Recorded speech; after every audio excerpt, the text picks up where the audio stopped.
जब से दिल्ली बनी है, पिछली सरकारें थी, भारतीय जनता पार्टी के सरकार के अंतर्गत, और ये पहली दफ़ा बुलडोजर चला है। ठीक है, ये एक संकेतिक कार्य है, संकेत दिया गया है उन जिहादियों को।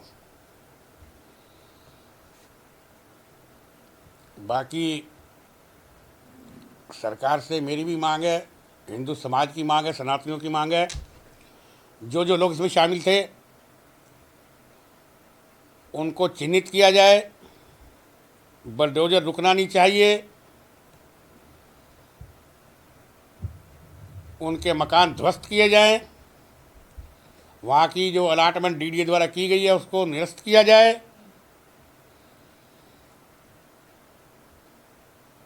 ये जंग कार्य जो हुआ है ये भूलने वाला कार्य नहीं है।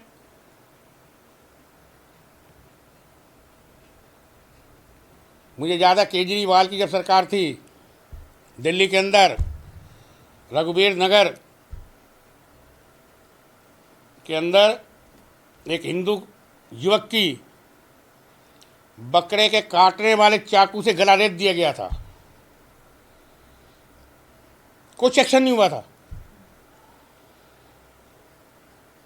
तब हिंदू समाज जो है उसे पता था कि सरकार से मांगने से कोई समस्या का हल नहीं होगा, लेकिन अब तुरंत कार्रवाई हुई है। इन जिहादियों को बख्शा नहीं जाना चाहिए,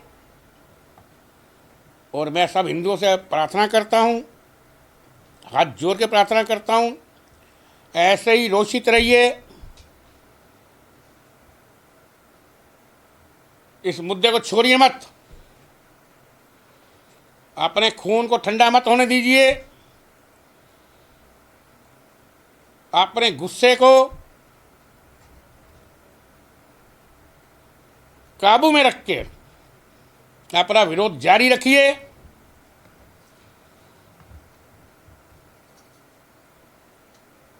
सर क्या कुछ कहेंगे? पहले रिंकू शर्मा मर्डर केस, फिर उसके बाद हीरा हत्याकांड, और अब तरुण, ऐसे तमाम ऐसे कई और भी नाम हैं जो दिल्ली के अंदर सामने आए थे। आखिर क्यों बार बार हिंदू युवकों को ही टारगेट करके किया जा रहा है, और क्यों ऐसी घटनाएं सामने आ रही? ये हिंदुओं की कमजोरी है, ये हिंदुओं की कमजोरी है। एक्शन का रिएक्शन नहीं होता, उन लोगों के इससे मनोबल बढ़ते हैं। मैं तो हर एक पहले भी ये कह चुका हूँ, अपने डिफेंस के लिए, अपनी सुरक्षा के लिए, अपनी सुरक्षा के लिए परशुराम जी का सबक सीखिए। हर एक घर में एक कुल्हाड़ी रखिए, परसा रखिए।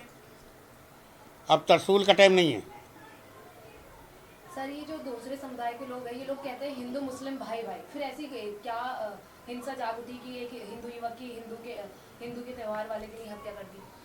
देखो, हिंदुओं में सहनशीलता, समानता, विवेकता होती है, मैं पहले ही कह रहा हूँ।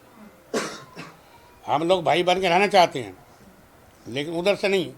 उनके जहन के अंदर, उनकी आत्मा के अंदर, उनके दिलो दिमाग के अंदर जहर उगला हुआ है। ये सब मदरसों की देन है। मदरसे बंद होने चाहिए। और दूसरा, इनको जो अल्पसंख्यक का दर्जा दिया गया है हिंदुस्तान के अंदर, अल्पसंख्यक में, ये हटाया जाए। ये क्या क्या अल्पसंख्यक हैं, इन्हें क्यों दर्जा दिया जाता है, क्यों उसकी सहूलतें मिलती हैं इन्हें? अल्पसंख्यक समुदाय जो है उसके अंदर माना जाए सिख समुदाय है, जैन समुदाय है। ये कहाँ से अल्पसंख्यक बने हुए हैं वहाँ पर? लगातार ये कहा जाता है कि मदरसों से ये सब लोग निकलते हैं, और देश के अंदर मदरसा बोर्ड भी अलग से बनाया गया है, तो इसका क्या सोल्यूशन होना चाहिए सर? भाई, जो मैं तो पहले मांग कर रहा हूँ, कह रहा हूँ, ये सारी जितनी जड़ है फसाद की, ये मदरसों से होती है। वहाँ उल्टी शिक्षा देते हैं, इनका माइंड वाइज करते हैं। हिंदू काफिर है, हिंदू ये है, हिंदू वो है, ये बंद करो मदरसे। जब एक फैक्ट्री बंद, ये फैक्ट्री है ये गुंडों की, इन्हें मदरसा मत कहो। ये गुंडों की फैक्ट्री है, ये वहीं से मैन्युफैक्चर होती है बदमाशों की, इन जिहादियों की। बंद होने के तुरंत मदरसे क्यों खुले हुए हैं? विद्यालय है, स्कूल है, ये अलग शिक्षा प्रणाली बनाए हुए हैं गुंडागर्दी की। कत्ल करो, ये करो, बंद करें, होने बंद होने चाहिए। तो तुरंत सरकार को कार्रवाई करनी चाहिए। अवैध मदरसे चल रहे हैं अंदर, घर घर इन्होंने मदरसे खोल रखे हैं जिहादियों ने। बम बनने की ट्रेनिंग वहीं से मिलती है इन्हें, जलाने की ट्रेनिंग वहीं से मिलती है इन्हें, कत्ल करने की ट्रेनिंग वहीं से मिलती है इन्हें। कैसे रार मारनी है, कौन सी बॉडी पे मारनी है, फिजिकल कैसे नुकसान पहुंचाया जाए, इनकी मेरी पुरजोर मांग है शासन से, प्रशासन से, पुलिस से, दिल्ली सरकार से, माननीय मुख्यमंत्री श्री रेखा गुप्ता जी से, कि तुरंत इनको चिन्हित करके मदरसों को इन पर ताले जरिए अवैध बने, इन पे सबसे पहले इन पे बुलडोजर चलाओ। बुलडोजर किस पे चलाओ? मदरसों के ऊपर।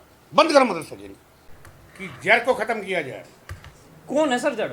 मदरसे, जो इनके मदरसे चल रहे हैं गैर कानूनी, उन्हीं के अंदर इन्हें शिक्षा उल्टी मिलती है, इनका माइंड वॉश करते हैं। इनको सरकार तुरंत बंद करे, इन मदरसों को बुलडोजर चलाए। सर आप बुलडोजर चलाने की बात कर रहे हैं और एक तरफ देश के अंदर पर्सनल लॉ बोर्ड बना हुआ है, मदरसा बोर्ड बना हुआ है। क्या होता है बोर्ड बनने से? इनके बोर्ड बनने से कुछ हो जाएगा क्या? किसने बना रखा बोर्ड? कांग्रेस के समय में इंप्लीमेंट किया गया था कि अल्पसंख्यक जो है अपनी धार्मिक शिक्षा दे सकते हैं और जो अल्पसंख्यक हैं उनसे उनकी धार्मिक शिक्षा। सबसे पहले ये अल्पसंख्यक नहीं है। अगर देखो, हिंदू, मुस्लिम, सिख, ईसाई अल्पसंख्यक है तो वो सिख समुदाय है। ये दर्जा सिख समुदाय को मिलना चाहिए, इनको नहीं मिलना चाहिए। ये दर्जा छीनो इनसे, पहले छीनो इनसे। कहेगा अल्पसंख्यक है, इतनी भीड़ इकट्ठी की हो करोड़ों की संख्या में। ये पहले कितने आजादी में कितने, आज कितने हो गए? एक कानून लागू हो देश के अंदर, 3-2 शादी नहीं हो, इनकी एक शादी हो। जैसे सबके 1-2 बच्चे हो वैसे इनके बच्चे हो। यानी सर कहीं ना कहीं आप इनडायरेक्टली सीएए की मांग कर रहे हैं। बिल्कुल है मांग मेरी, सिविल एक्ट की मांग है मेरी। समान सबके ऊपर एक कानून हो, वो मांग है मेरी। जब तक ये चीजें नहीं होंगी, ये नहीं सुधरेंगे नहीं, ये वारदातें होती रहेंगी। अब नहीं होने देंगे। अब हिंदू समाज बर्दाश्त नहीं करेगा, बहुत हद हो गई। सर बताओ, क्या सर संविधान का डर नहीं रहा, पुलिस का डर नहीं है इन लोगों के अंदर? डर होता है, ये काम करता हो। संविधान बना इनके लिए, बनाने वालों ने बनाया इनके हित के लिए। संविधान के अंदर जो कांग्रेस ने एक वर्ड डाला, शब्द डाला, धर्मनिरपेक्ष, क्यों डाला? सर्कुलर हटा दो ना, नहीं हटा रहे, ये हटाना पड़ेगा इन्हें। बंटवारा हो गया, तुम उधर हम इधर, फिर घुस रहे अंदर आके। घुसा कौन है? कांग्रेस पार्टी और ये आम आदमी पार्टी। उधर वो बांग्लादेश के अंदर है वो तारका की पार्टी, तो कौन सी का पार्टी? पश्चिम बंगाल की टीएमसी की बात कर रहे हैं। पार्टियों की बात कर रहा हूँ। ये दंगे की जड़ ये है पार्टी है। ये इन्हें शह देती है अपने वोटों के लिए। इन्हें कुर्सी का प्यार है, कुर्सी से। पहले सब हिंदुओं से मेरी मांग है, हटाओ इनको बांग्लादेश से भी, जैसे दिल्ली से हटाया है, सेंटर से कांग्रेस को हटाया है, केंद्र से। अब बांग्लादेश के अंदर हटाओ इन्हें, नहीं होगी।